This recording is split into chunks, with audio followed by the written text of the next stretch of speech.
पर्यटन तथा आतिथ्य से संबंधित कुल 22 बजट घोषणाओं पर विस्तार से विचार विमर्श किया जाएगा। इसके लिए 16 ब्रेकआउट सेशन निर्धारित किए गए हैं, जिसमें लगभग 193 विशेषज्ञ भाग लेंगे। यह बजट वर्ष 2047 के विकसित भारत के हम सभी के संकल्पों को साकार करने की दिशा में एक महत्वपूर्ण कदम है, जो समावेशी विकास और नए अवसरों का मार्ग प्रशस्त करेगा। अब मैं माननीय प्रधानमंत्री जी से विनम्र निवेदन करता हूं कि वे इस अवसर पर हम सभी को अपना मार्गदर्शन दें और हमें आगे बढ़ने की प्रेरणा प्रदान करें। माननीय प्रधानमंत्री जी।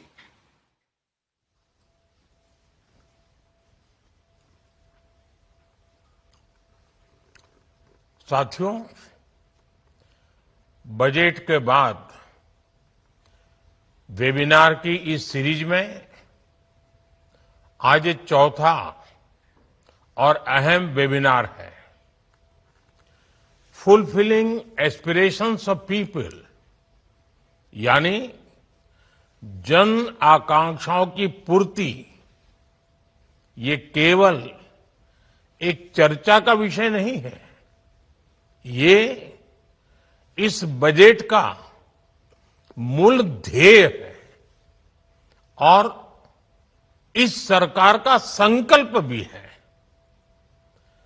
इन जन आकांक्षाओं की पूर्ति का बहुत बड़ा माध्यम education, skill, health, tourism, sports, culture, ऐसे मूलभूत सेक्टर्स हैं। इसलिए इस वेबिनार में हम इन महत्वपूर्ण आयामों पर चर्चा कर रहे हैं। बजट घोषणाओं के इम्प्लीमेंटेशन के लिए इन विषयों से जुड़े सभी एक्सपर्ट्स, पॉलिसी मेकर्स और स्कॉलर्स, एंटरप्रेन्योर्स और मेरे युवा साथी, आप सभी के विचार और सुझाव बहुत अहम है। मैं आप सभी का इस चौथे बजट वेबिनार के इस सत्र में स्वागत करता हूं, अभिनंदन करता हूं। साथियों, भारत आज प्रिवेंटिव और होलिस्टिक हेल्थ के लिए एक विशाल विजन पर काम कर रहा है। पिछले कुछ वर्षों में देश का हेल्थ इंफ्रास्ट्रक्चर मजबूत हुआ है। सैकड़ों जिलों में नए नए मेडिकल कॉलेज खुल गए हैं।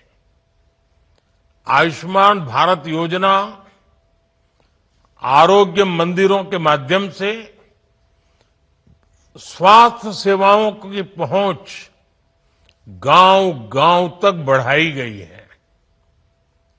हमारे योग और आयुर्वेद पूरी दुनिया में पॉपुलर हो रहे हैं। आप सभी इसके विभिन्न पहलुओं पर संवाद अवश्य करेंगे, लेकिन एक अहम विषय जिसका मैं जिक्र करना चाहूंगा वो है केयर इकोनॉमी। आने वाले दशक में देश में सीनियर सिटीजन्स की संख्या तेजी से बढ़ेगी। इसके अलावा आज वर्तमान में दुनिया के कई देशों में केयर गिवर्स की भारी मांग है। इसलिए अब हेल्थ सेक्टर में लाखों युवाओं के लिए नई स्किल आधारित रोजगार के नए अवसर तैयार हो रहे हैं। मैं इस वेबिनार में उपस्थित हेल्थ सेक्टर के एक्सपर्ट से आग्रह करूंगा वो नए ट्रेनिंग मॉडल्स और पार्टनरशिप विकसित करने पर सुझाव दें, ताकि देश में ट्रेनिंग इकोसिस्टम और ज्यादा मजबूत हो सके। साथियों, इसी से जुड़ा दूसरा विषय टेलीमेडिसिन का है। आज बड़ी संख्या में दूर दराज के क्षेत्र के लोग भी इसका लाभ उठा रहे हैं और विश्वास बढ़ता चला जा रहा है। लेकिन मैं समझता हूं इसमें अब भी जागरूकता और सहजता बढ़ाए जाने की बहुत जरूरत है। साथियों, पिछले एक दशक में देश के माइंडसेट में एक बड़ा परिवर्तन आया है। आज गांव, कस्बा, शहर की सीमाओं से परे भारत का हर युवा कुछ नया करना चाहता है। उसमें कुछ कर गुजरने का जज्बा है। नई पीढ़ी का ये नया माइंडसेट देश की सबसे बड़ी ताकत है, उज्जवल भविष्य की सबसे बड़ी पूंजी है। इसे कैपिटलाइज करने के लिए हमें अपने एजुकेशन सिस्टम को निरंतर आधुनिक बनाए रखना है, अपग्रेड करते ही रहना है। नई एजुकेशन पॉलिसी ने इसके लिए जरूरी बेस तैयार कर दिया है। अब बहुत आवश्यक है कि हमारे करिकुलम मार्केट की जरूरतों के हिसाब से अपडेटेड रहें।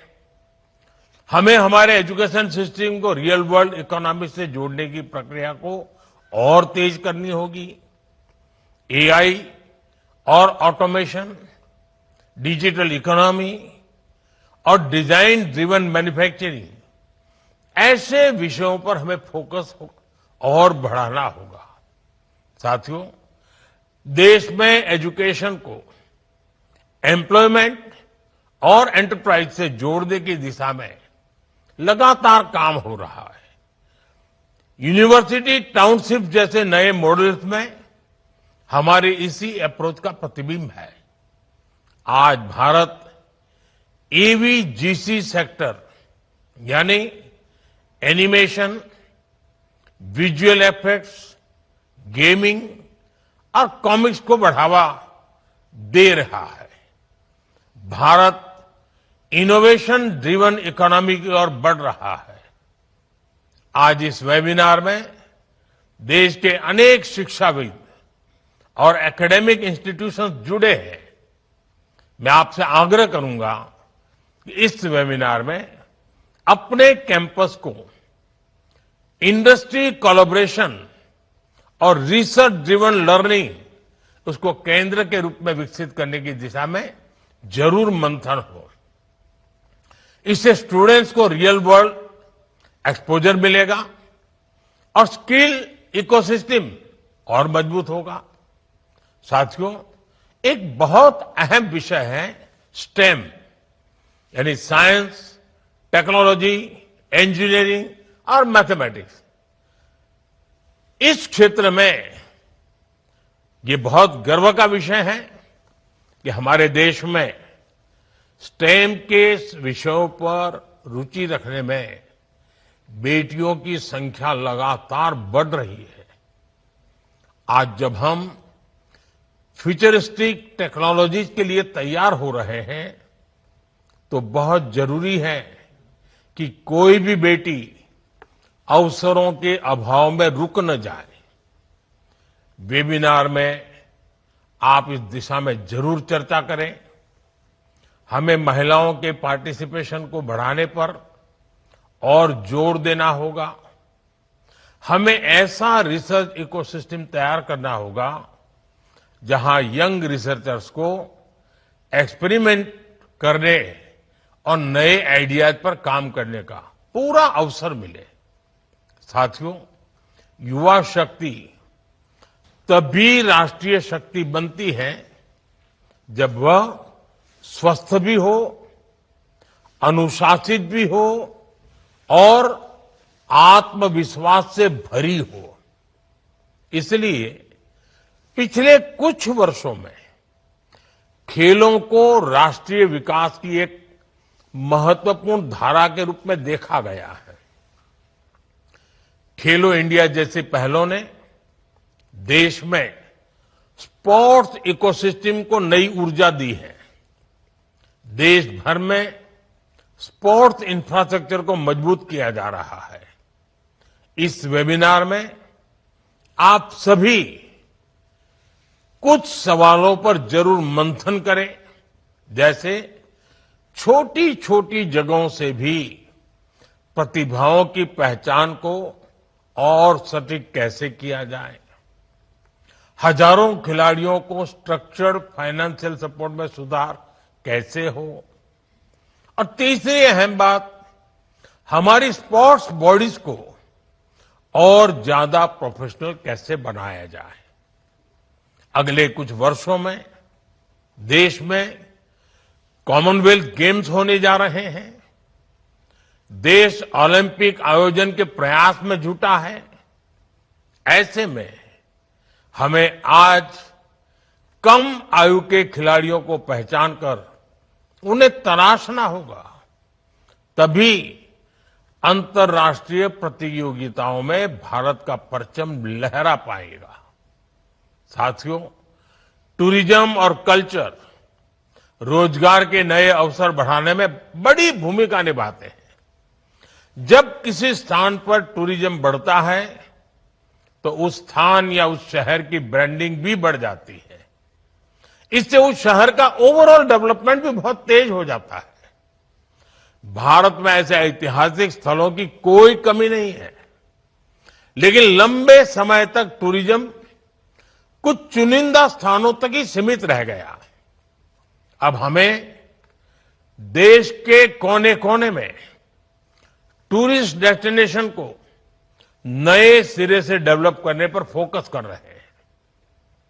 साथियों, आप सभी इस वेबिनार में भारत के टूरिज्म इकोसिस्टम को मजबूत करने के लिए होलिस्टिक अप्रोच पर जरूर चर्चा करें। Train guides, hospitality skills, digital connectivity, community participation, स्वच्छता, टूरिज्म और इनसे जुड़े विषयों पर आपके सुझाव बहुत अहम होंगे। साथियों, जब इंस्टीट्यूशंस, इंडस्ट्री, एकेडेमिया मिलकर काम करते हैं तो परिवर्तन की गति तेज हो जाती है। बजट के बाद वेबिनार की जो ये सीरीज हुई है, मुझे विश्वास है उससे आने वाले समय के लिए ठोस दिशा मिलेगी। ऐसे ही प्रयासों से विकसित भारत की नींव और मजबूत होगी। और साथियों, ये बड़ा सुखद अनुभव है कि वेबिनार की परंपरा के कारण पोस्ट बजट और खास करके इम्प्लीमेंटेशन का मुझे जो बताया गया कि इस वर्ष लाखों की तादाद में लोग जो इन विषयों से जुड़े हुए हैं, एक्सपर्ट भी हैं, उसके लाभार्थी भी हैं, उसकी व्यवस्था से जुड़े हुए हैं, यानी एक प्रकार से जो लोग ड्राइविंग फोर्स हैं, वे सभी लोग बड़ी सक्रियता के साथ वेबिनार में जुड़े। हमारे अफसर मुझे बता रहे थे कि बहुत उत्तम सुझाव आ रहे हैं, बहुत प्रैक्टिकल सुझाव आ रहे हैं। यानी एक प्रकार से समस्याओं का समाधान ही नहीं, नई ऊर्जा, नई गति के साथ आगे बढ़ने का हौसला भी देखने को मिलता है। मैं कहता हूं कि वेबिनार का बहुत ही सुखद अनुभव है। इसमें हिस्सा लेने वाले सभी वेबिनार में जिन लोगों ने हिस्सा लिया है, सब अभिनंदन के अधिकारी हैं, धन्यवाद के पात्र हैं। एक बार फिर आप सभी को बहुत बहुत शुभकामनाएं, बहुत बहुत धन्यवाद।